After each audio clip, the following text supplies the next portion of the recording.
Nung hindi ko siya pinagbigyan, sinaktan niya ako. Nagalit siya. Pinagsamantalahan niya yung kahinaan ko.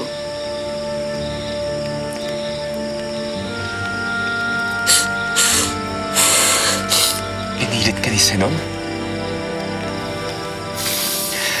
He raped you?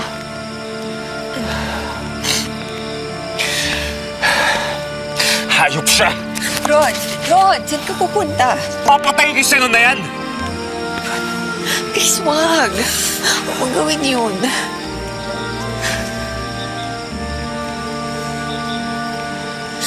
Hindi ko kakayanin kapag nawala ka na naman.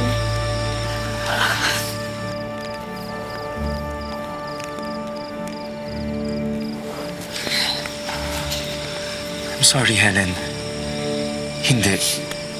Hindi kita iiwan. Dito lang ako. Huwag na natin tong sabihin kay Kuya. Helen, may karapatan siyang malaman to. Marital rape yung ginawa sa'yo ni Zenon. Rod, alam ko. At dinanay ko yun sa sarili ko. Inisip ko na lang asawa ko siya.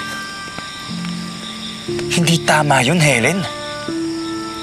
Rod, kapag nalaman to ni Kuya, ayoko sumugod siya doon. Hindi natin alam kung anong pwedeng gawin ni Kuya. Tapos mapapahamak siya. Ayoko maubos yung pamilya ko. Alam mo, kasalanan ko lahat ng to eh. Rod. Dapat hindi kita hinayaan para mapunta sa halimaw na yon. Rod. Hindi mo kasalanan.